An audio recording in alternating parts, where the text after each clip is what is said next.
Hello everyone, NCERT Hindi medium में आप सभी का स्वागत है। आज हम अध्याय 2 पदार्थों का अन्वेषण अम्लीय, क्षारीय एवं उदासीन का अध्ययन करेंगे। अध्ययन प्रारंभ करते हैं। दिनांक 28 फरवरी को विद्यालय ने राष्ट्रीय विज्ञान दिवस मनाने हेतु विज्ञान मेले का आयोजन किया। प्रवेश द्वार पर स्वागत करते समय भाई बहन अश्विन और कीर्ति को एक श्वेत कागज दिया गया। वे यह जानने के लिए उत्सुक थे कि उन्हें यह श्वेत कागज क्यों दिया गया है। कुछ कदम आगे एक कार्यकर्ता इन कागजों पर एक द्रव पदार्थ छिड़क रही थी। भाई बहन ने भी अपने श्वेत कागजों पर छिड़काव करवाया। द्रव पदार्थ के छिड़कते ही उनके कागजों पर विज्ञान के अद्भुत जगत में आपका स्वागत है वाक्य दिखाई दिया। यह देखकर उन्हें आश्चर्य हुआ। चित्र 2.1। आइए देखते हैं। ये देखिए, अश्विन और कीर्ति हैं। ये उनके पास कोरा कागज है और इस पर एक पदार्थ छिड़का गया। यह पदार्थ छिड़कने के बाद इस पे दिखने लग गया, विज्ञान के अद्भुत संसार में आपका स्वागत है। वे यह जानने के लिए अत्यंत उत्सुक एवं उत्साहित थे कि यह कैसे हुआ और इसके पीछे का कारण क्या है। उनकी जिज्ञासा आंशिक रूप से तब संतुष्ट हुई जब वे पदार्थों के रंगीन संसार नामक स्टॉल पर पहुंचे। वहां उन्होंने विभिन्न पदार्थों को मिश्रित करने पर रंगों में परिवर्तन होने वाली अनेक गतिविधियां देखी। उन्होंने इन परिवर्तनों के विषय में और अधिक खोजने का निर्णय लिया। आइए हम भी सीखने के इस रोमांच में उनके साथ सम्मिलित होते हैं। 2.1 प्रकृति हमारी विज्ञान प्रयोगशाला। 2.1.1 लिटमस एक सूचक के रूप में। क्रियाकलाप 2.1 आइए अन्वेषण करें। विभिन्न प्रतिदर्श या नींबू का रस, साबुन का विलयन, आंवले का रस, इमली का पानी, सिरका, बेकिंग सोडा, खाने का सोडा का विलयन, चूने का पानी, नल का पानी, कपड़े धोने का पाउडर, वॉशिंग पाउडर का विलयन, शक्कर का विलयन और नमक का विलयन एकत्रित कीजिए। नीले लिटमस पत्र की एक पट्टी लें और उसे छोटे छोटे टुकड़ों में काट लीजिए। इन टुकड़ों को एक स्वच्छ व शुष्क सफेद पट्टिका यानी टाइल पर फैला लीजिए। बिंदुपाती की सहायता से प्रत्येक प्रतिदर्श की एक एक बूंद इन टुकड़ों पर डालिए, जैसा कि चित्र 2.2 का में दर्शाया गया है। ये देखिए, चित्र 2.2 का नीले लिटमस पत्र में रंग परिवर्तन हो रहा है। क्या आपने नीले लिटमस के टुकड़ों के रंग में किसी परिवर्तन का अवलोकन किया? तालिका 2.1 में अपने अवलोकनों को अभिलेखित कीजिए। यही क्रियाकलाप चित्र 2.2 ख में दर्शाए अनुसार लाल लिटमस पत्र के टुकड़ों के साथ दोहराइए और अपने अवलोकनों को तालिका 2.1 में अभिलेखित कीजिए। चित्र 2.2 ख लाल लिटमस पत्र में रंग परिवर्तन। चूने का पानी कैसे तैयार करें? चूने के पानी को अंग्रेजी में लाइम वाटर कहा जाता है। यह लाइम शब्द से नींबू का अर्थ ना लें। चूने का पानी में कैल्शियम हाइड्रोक्साइड का विलयन है। इसे लाइम यानी चूना या कैल्शियम ऑक्साइड को जल में मिलाकर लगभग 1 घंटे के लिए अबाधित रखकर सरलता से तैयार किया जा सकता है। इस द्रव को दूसरे पात्र में छानकर चूने के पानी के रूप में इसका उपयोग कीजिए। बच्चों, यह तालिका 2.1 है। नीले और लाल लिटमस पत्र से प्रतिदर्शों की प्रकृति का परीक्षण। प्रतिदर्श का नाम जो भी आपने चीजें ली हैं, जैसे नंबर 1 पर है नींबू का रस। फिर क्या है? प्रतिदर्श की एक बूंद डालने के पश्चात नीले लिटमस पत्र का रंग, यानी कि नीले लिटमस रंग पे आपने नींबू की एक बूंद डाली तो उसका रंग कैसा हुआ वो आपको यहाँ लिखना है। फिर यहाँ पर है प्रतिदर्श की एक बूंद डालने के पश्चात लाल लिटमस पत्र का रंग, यानी नींबू की एक बूंद लाल लिटमस पर जब आप डालेंगे तो उसका रंग कैसा हो जाएगा वो आपको यहाँ लिखना है। इसी प्रकार साबुन का विलयन लेंगे आप, तो आप जब उसे नीले लिटमस पर डालेंगे तो उसका रंग कैसा हो जाएगा वो आपको यहाँ लिखना है। और अगर उसे आप लाल लिटमस पर डालेंगे तो उसका रंग कैसा परिवर्तन होगा आपको यहाँ लिखना है। इसी प्रकार अन्य प्रतिदर्शों पर भी आपको इसी प्रकार देखना है। आइए अब तालिका 2.1 का विश्लेषण करें और प्रतिदर्शों को 3 समूहों में निम्नानुसार वर्गीकृत करें। समूह क में वे प्रतिदर्श हैं जो नीले लिटमस पत्र को लाल कर देते हैं। समूह ख में वे प्रतिदर्श हैं जो लाल लिटमस पत्र को नीला कर देते हैं। समूह ग में वे प्रतिदर्श हैं जो दोनों ही प्रकार के लिटमस पत्र को प्रभावित नहीं करते। ये देखिए बच्चों, यहाँ पे तीनों समूह लिखे हुए हैं और आपको उन प्रतिदर्शों को इन समूहों में लिखना है। आइए देखें ये बालिका क्या कह रही है। मैं यह जानने के लिए उत्सुक हूं कि लाल और नीले लिटमस पत्र की पट्टियां किस पदार्थ से बनी हैं। अब इन पर कुछ प्रतिदर्शों की बूंदें डाली जाती हैं तो इनका रंग क्यों बदल जाता है। ये देखिए चित्र 2.3, ये नीला एवं लाल लिटमस पत्र है। आइए पता लगाएं। लिटमस लाइकेन से प्राप्त एक प्राकृतिक पदार्थ है। लिटमस 2 रूपों में उपलब्ध होता है, विलयन के रूप में एवं कागज की पट्टियों के रूप में। इन पट्टियों को लिटमस पत्र कहा जाता है। लिटमस पत्र 2 रंगों के होते हैं, नीला और लाल, जैसा कि चित्र 2.3 में दर्शाया गया है। ऐसे पदार्थ जो नीले लिटमस पत्र को लाल कर देते हैं वे अम्लीय प्रकृति के होते हैं, जबकि ऐसे पदार्थ जो लाल लिटमस पत्र को नीला कर देते हैं क्षारीय प्रकृति के होते हैं। क्योंकि लिटमस अम्लीय और क्षारीय विलयन में भिन्न भिन्न रंग दर्शाता है, अतः यह अम्ल क्षार सूचक कहलाता है।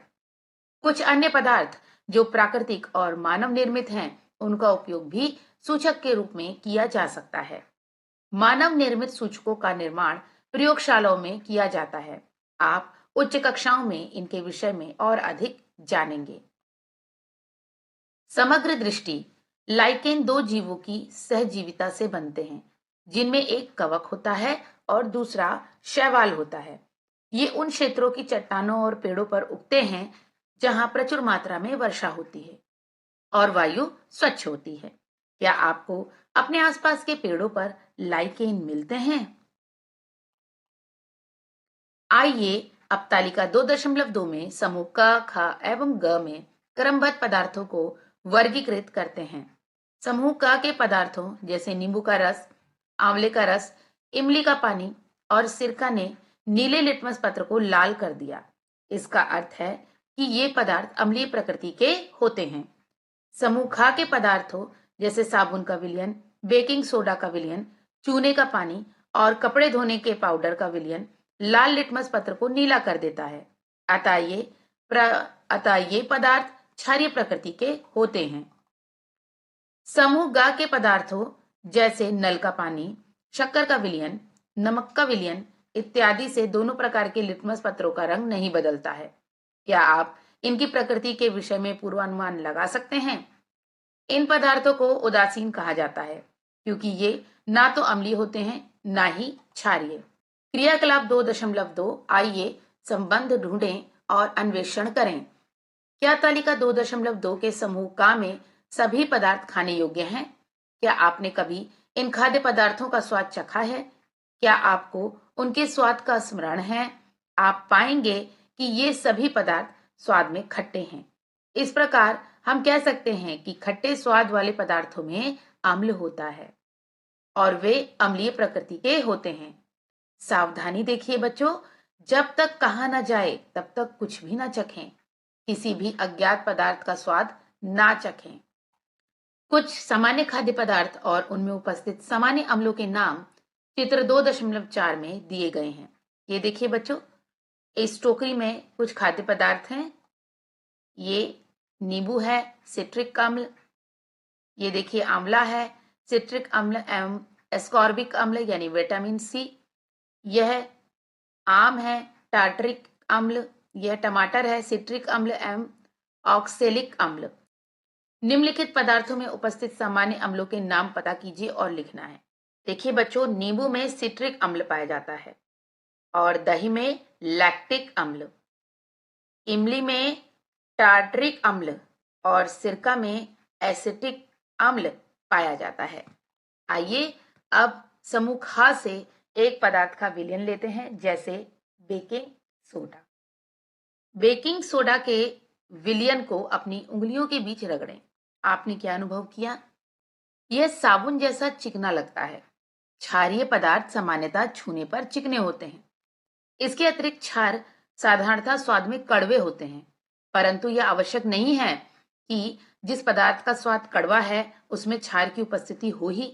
उदाहरण के लिए करेले का स्वाद कड़वा होता है, परंतु ये क्षारीय प्रकृति का नहीं है। आइए देखें यह बालक क्या सोच रहा है। अब मैं एक सूचक का उपयोग करके आंगन को स्वच्छ करने वाले द्रव पदार्थ की प्रकृति का परीक्षण कर सकता हूँ। ये बालिका क्या सोच रही है? यदि लिटमस उपलब्ध नहीं है तो क्या ऐसे अन्य प्राकृतिक पदार्थ हैं जिनका अम्ल क्षार सूचक के रूप में उपयोग किया जा सकता है? आइए बच्चों आगे बढ़ते हैं। 2.1.2 लाल गुलाब एक सूचक के रूप में। आपने अपने आसपास अनेक रंग बिरंगे पुष्प देखे होंगे। इन पुष्पों का उपयोग करके सूचक बनाने का प्रयास कीजिए। क्रियाकलाप 2.3 आइए तैयार करें। बच्चों ये लाल गुलाब का पौधा है। अपने आसपास से लाल गुलाब के पुष्पों से झड़ी हुई पंखुड़ियां एकत्रित कीजिए। चित्र 2.5। इसके लिए कृपया पुष्पों को तोड़े नहीं, अपितु आप भूमि पर गिरी हुई पंखुड़ियां अथवा पुष्प उठा सकते हैं। एक मुट्ठी भर लाल गुलाब की पंखुड़ियां लीजिए और उन्हें पानी से धो लीजिए। खरल और मूसल का उपयोग करके पंखुड़ियों को कुचलिए। इन्हें एक कांच के गिलास में रखिए। इस कांच के गिलास में थोड़ा गर्म पानी डालिए और यह सुनिश्चित कीजिए कि कुचली हुई पुष्प की पंखुड़ियां पूर्णतः पानी में डूब गई हैं। ये देखिए इसमें सावधानी क्या बरतनी है। यह कार्य किसी वयस्क के निर्देशन में ही कीजिए। आगे चलते हैं। कांच के गिलास को ढक्कन से ढक दीजिए। इसके पश्चात 5-10 मिनट तक प्रतीक्षा कीजिए जब तक कि पानी रंगीन ना हो जाए। चित्र 2.6। अब इसे छान लीजिए। ये देखिए गर्म पानी में डूबी हुई लाल गुलाब की पंखुड़ियां। निस्यंदन के पश्चात प्राप्त द्रव वांछित अम्ल क्षार सूचक के रूप में उपयोग किए जाने वाला पुष्प अर्क 2.7 है। ये देखिए बच्चों, यह लाल गुलाब का अर्क है। ये परख नली है और ये परख नली स्टैंड है और इसके अंदर लाल गुलाब का अर्क है जो हमने अभी बनाया। क्रियाकलाप 2.4 आइए पता लगाएं। तैयार किए गए लाल गुलाब के अर्क की 10-20 बूंदों को 2 छोटी पारदर्शी बोतलों अथवा परख नलियों में डालिए। उन्हें क और ख में चिन्हित कीजिए। बिंदुपाती यानी ड्रॉपर की सहायता से परख नली क में नींबू के रस की 20 से 30 बूंदें डालिए और परख नली ख में साबुन के विलयन की 20-30 बूंदें डालिए। दिए गए अर्क में किसी भी प्रकार के रंग परिवर्तन 2.8 चित्र को देखिए और उन्हें तालिका 2.3 में अभिलेखित कीजिए। क्रियाकलाप 2.1 में प्रयुक्त अन्य प्रतिदर्शों के साथ भी यही प्रक्रिया दोहराएं और अपने अवलोकनों को तालिका 2.3 में अभिलेखित कीजिए। ये देखिए बच्चों, ये लाल गुलाब के अर्क का में नींबू का रस जो है डाला गया है और साबुन का विलयन मिलाने पर रंग परिवर्तन हुआ है। ये खा वाले में, खाव की परख नली में। तो आप देख सकते हैं रंग का परिवर्तन। लाल गुलाब के अर्क से प्रतिदर्शों की प्रकृति का परीक्षण। प्रतिदर्श का नाम नींबू का रस, साबुन का विलयन, आंवले का रस और अन्य भी अगर आप लेना चाहें प्रतिदर्श तो ले सकते हैं। प्रतिदर्श मिलाने पर गुलाब के अर्क के रंग का परिवर्तन आपको यहाँ लिखना है। पदार्थ की प्रकृति कैसी है वो आपको यहाँ लिखना है। जैसा कि आप पढ़ चुके हैं कि अम्लीय पदार्थ, क्षारीय पदार्थ वो किस प्रकृति का है। आगे चलते हैं। इन अवलोकनों पर अपने सहपाठियों से चर्चा कीजिए। जो प्रतिदर्श पुष्प के अर्क का रंग परिवर्तित कर उसे लाल कर देते हैं, क्या ये वही प्रतिदर्श हैं जो नीले लिटमस पत्र का रंग लाल कर देते हैं? समूह का तालिका 2.2। जो प्रतिदर्श पुष्प के अर्क का रंग परिवर्तित कर उसे हरा कर देते हैं, क्या ये वही प्रतिदर्श हैं जो लाल लिटमस पत्र का रंग नीला कर देते हैं? समूह ख तालिका 2.2। जो प्रतिदर्श पुष्प के अर्क का रंग परिवर्तित नहीं करते हैं, क्या ये वही प्रतिदर्श हैं जिनसे लाल और नीले लिटमस पत्र का रंग परिवर्तित नहीं होता है? समूह ग तालिका 2.2। उपरोक्त क्रियाकलाप से हम यह निष्कर्ष निकाल सकते हैं कि लाल गुलाब के अर्क का उपयोग भी पदार्थों की प्रकृति का परीक्षण करने के लिए किया जा सकता है। अतः यह अम्ल क्षार सूचक का एक अन्य उदाहरण है। हम यह निष्कर्ष निकाल सकते हैं कि लाल गुलाब का अर्क अम्लीय विलयन को लाल वर्ण का और क्षारीय विलयन को हरे वर्ण का कर देता है।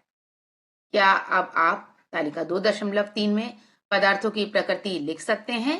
तो बच्चों, इस आधार पर ही आपको इन पदार्थों की प्रकृति लिखनी है। हमें विश्वास है कि आप प्राप्त परिणामों से उत्साहित होंगे।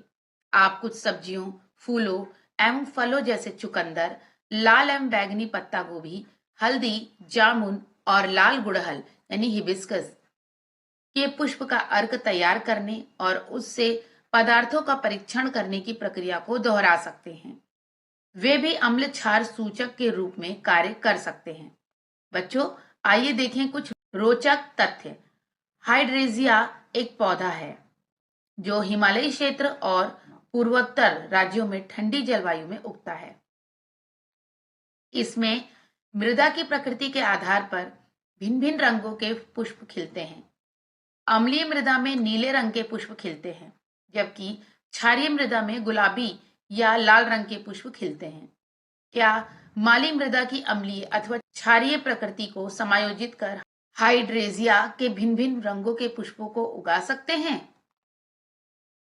2.1.3 हल्दी एक सूचक के रूप में हमने क्रियाकलाप 2.1 में नीले और लाल लिटमस पत्र का उपयोग किया है। क्या आप कुछ अन्य प्राकृतिक सूचकों के द्वारा भी कागज की पट्टियां बना सकते हैं? निम्नलिखित क्रियाकलाप कर जानने का प्रयास कीजिए। क्रियाकलाप 2.5 आइए बनाएं। किसी पात्र या पैट्री डिश में 1 चम्मच हल्दी लीजिए और उसमें थोड़ा पानी मिलाकर लेप बना लीजिए। चित्र 2.9 का आप चाहें तो कच्ची हल्दी का एक टुकड़ा पीस कर भी प्रयोग कर सकते हैं। हल्दी के लेप में फिल्टर पत्र का एक टुकड़ा सावधानी पूर्वक डुबाइए जब तक कि यह पीले रंग का ना हो जाए। इसे बाहर निकालिए और सूखने दीजिए। इस पीले कागज को पतली पट्टियों में काटिए जिनका हल्दी पत्र के रूप में उपयोग किया जा सकता है। चित्र 2.9 खा देखिए। ये देखिए बच्चों, ये हल्दी का लेप है, ये हल्दी पत्र है।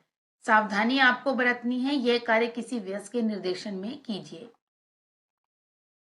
बिंदुपाती की सहायता से क्रियाकलाप 2.1 में उपयोग किए गए प्रत्येक प्रतिदर्श की एक एक बूंद को हल्दी पत्र की भिन्न भिन्न पट्टियों पर डालिए। अपने अवलोकनों को तालिका 2.4 में अभिलेखित कीजिए। तालिका 2.4 हल्दी पत्र से प्रतिदर्शों की प्रकृति का परीक्षण। क्रम संख्या है यहाँ पर। प्रतिदर्श का नाम नींबू का रस, साबुन का विलयन, आंवले का रस। यहाँ आपको और कोई प्रतिदर्श लेना है तो आप लिख सकते हैं।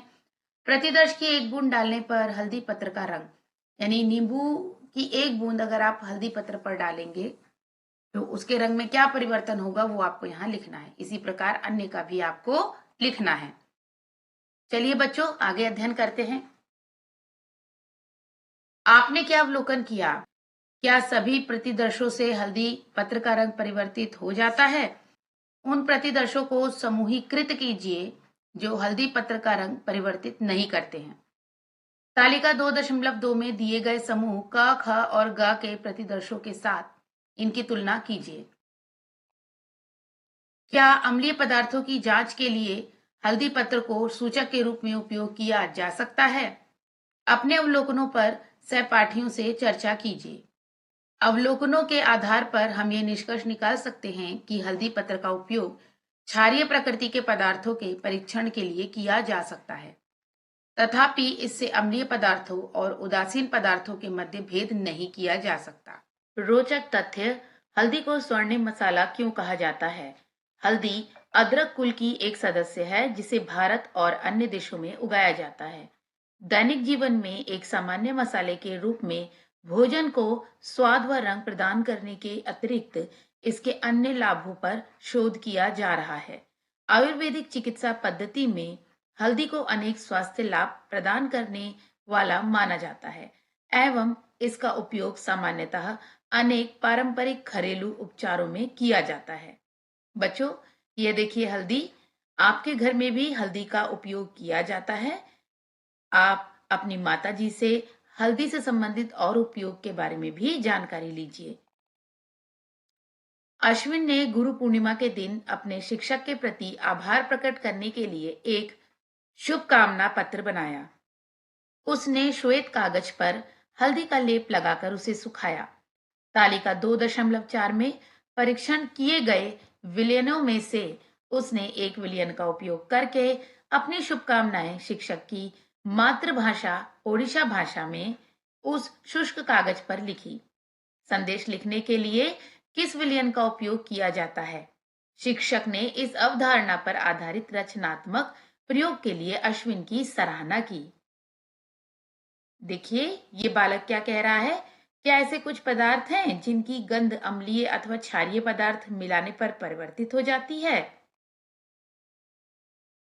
कुछ पदार्थ ऐसे भी हैं जिनकी गंध अम्लीय या क्षारीय माध्यम में परिवर्तित हो जाती है।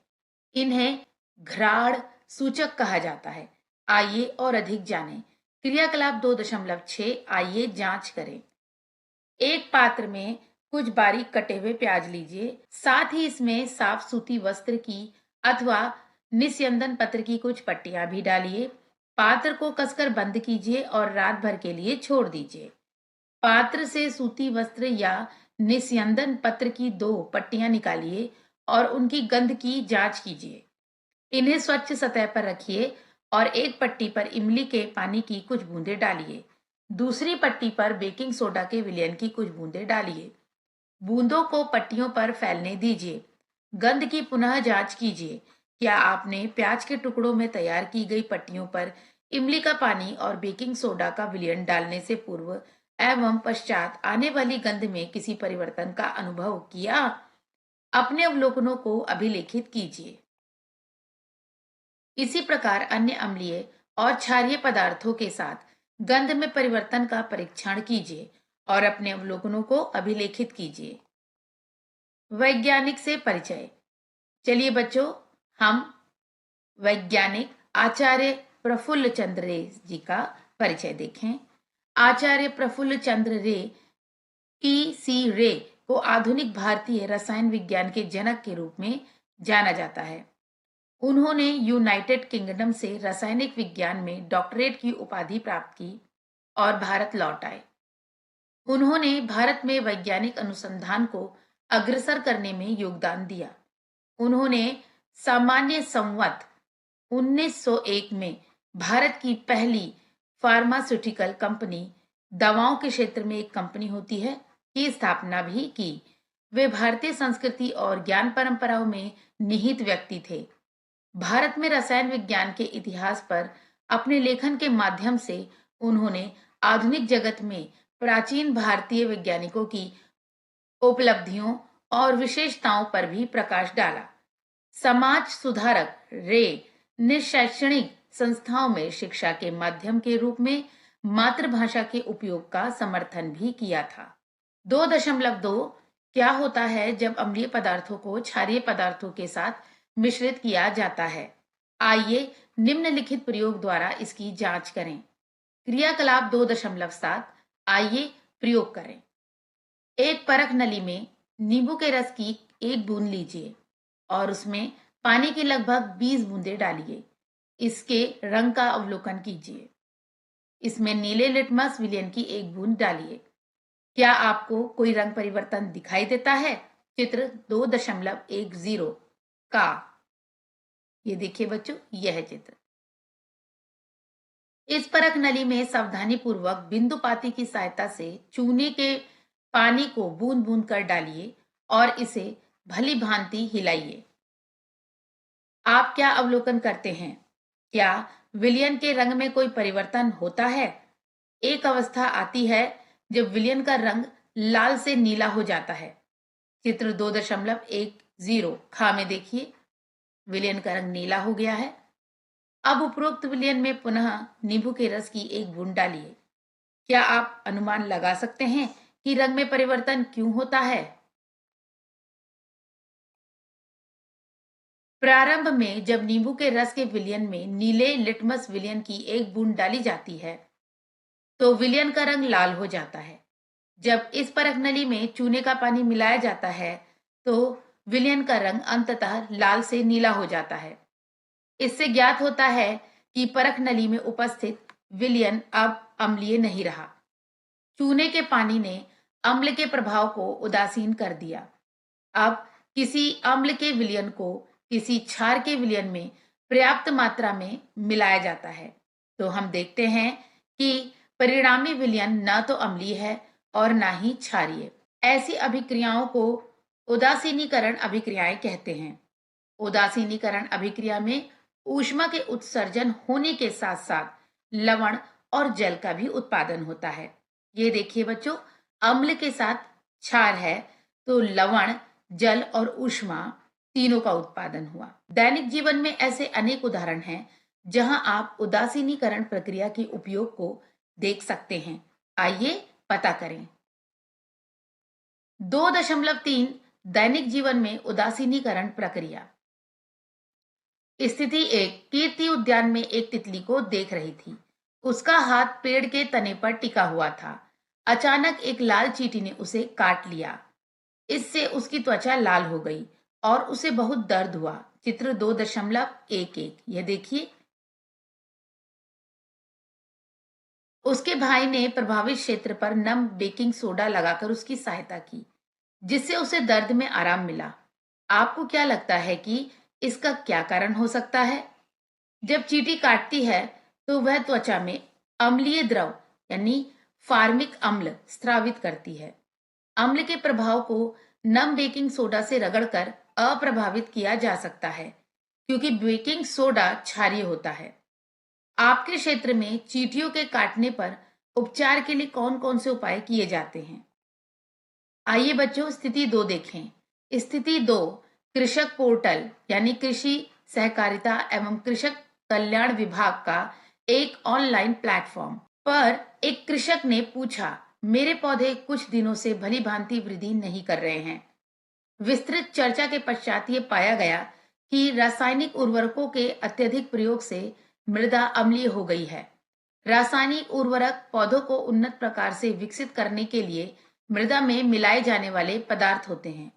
मृदा के उपचार हेतु कृषक को क्या सुझाव दिया जा सकता है? ये देखिए बच्चों, मृदा की अम्लीय प्रकृति को उदासीन करना ये प्रक्रिया चल रही है। आगे पढ़ते हैं हम। जब मृदा अत्यधिक अम्लीय होती है तो पौधे भली भांति विकसित नहीं होते हैं। इसे चूने से उपचारित किया जा सकता है। देखिए बच्चों, ये कृषक क्या कर रहा है? अपने खेतों में चूने का छिड़काव कर रहा है जो कि क्षारीय प्रकृति का होता है। यदि मृदा क्षारीय है तो उसमें जैविक खाद और कंपोस्ट की गई पत्तियां जैसे कार्बनिक पदार्थ मिलाए जाते हैं। कार्बनिक पदार्थ अम्ल छोड़ते हैं जो मृदा की क्षारीय प्रकृति को उदासीन कर देते हैं। कभी कभी मृदा उदासीन हो सकती है परंतु उसमें उगने वाले पौधों का विकास उचित प्रकार से नहीं होता है। यह मृदा में पोषक तत्वों की कमी के कारण हो सकता है। स्थिति 3, अश्विन का मित्र गुरबीर एक औद्योगिक क्षेत्र के समीप रहता है। उसने अश्विन को बताया कि उसके पड़ोस की झील में मछलियों की संख्या दिन प्रतिदिन कम होती जा रही है। आपको क्या लगता है इसका क्या कारण हो सकता है? हो सकता है कि झील में कारखानों का अपशिष्ट छोड़ा जा रहा हो। यदि कारखानों का अपशिष्ट अम्लीय प्रकृति का है तो झील में मछलियों को बचाने के लिए क्या किया जा सकता है? कारखानों के अपशिष्ट को झील में छोड़ने से पहले उसमें क्षारीय पदार्थ मिलाकर उसे उदासीन किया जा सकता है। आइए निष्कर्ष निकालें। अब क्या आप बता सकते हैं कि जब अश्विन और कीर्ति के श्वेत कागज पर द्रव छिड़का गया तो उन पर विज्ञान के अद्भुत जगत में आपका स्वागत है ऐसा लिखा हुआ क्यों दिखाई दिया? क्या आपको एक संभावना यह भी लगती है कि छिड़काव के लिए हल्दी के विलयन का और कागज पर लिखने के लिए साबुन के विलयन का प्रयोग किया गया होगा? चलिए बच्चों, पाठ में पढ़े गए कुछ आवश्यक और महत्वपूर्ण बिंदुओं पर पुनः चर्चा करें। संक्षेप में, हमारे आसपास के पदार्थों को उनकी प्रकृति के आधार पर अम्लीय, क्षारीय और उदासीन में वर्गीकृत किया जा सकता है। लाइकेन, लाल गुलाब, लाल गुड़हल, लाल एवं बैंगनी पत्ता गोभी, हल्दी आदि के अर्क का उपयोग पदार्थों की प्रकृति की जांच करने के लिए किया जा सकता है। जो पदार्थ अम्लीय और क्षारीय विलयन में भिन्न भिन्न रंग दर्शाते हैं वे अम्ल क्षार सूचक कहलाते हैं। अम्ल नीले लिटमस सूचक का रंग लाल कर देते हैं। क्षार लाल लिटमस सूचक का रंग नीला कर देते हैं। लाल गुलाब का अर्क अम्लीय विलयन में लाल वर्ण का तथा क्षारीय विलयन में हरे वर्ण का हो जाता है। हल्दी का पीला रंग क्षारीय विलयन में लाल हो जाता है, परंतु अम्लीय और उदासीन विलयनों में अपरिवर्तित रहता है। अम्ल एवं क्षार एक दूसरे को उदासीन करके ऊष्मा के उत्सर्जन के साथ लवण व जल बनाते हैं। लाल चींटी का काटना, मृदा की अम्लीय अथवा क्षारीय प्रकृति का होना और औद्योगिक अपशिष्ट जैसी अनेक दैनिक समस्याओं का उदासीनीकरण की प्रक्रिया द्वारा प्रबंधित करने का प्रयास किया जा सकता है। तो बच्चों, हमने अध्याय 2 पदार्थों का अन्वेषण अम्लीय, क्षारीय एवं उदासीन का अध्ययन समाप्त किया है। मिलते हैं नेक्स्ट वीडियो में, इससे संबंधित प्रश्नोत्तरों पर चर्चा करेंगे। Goodbye everyone.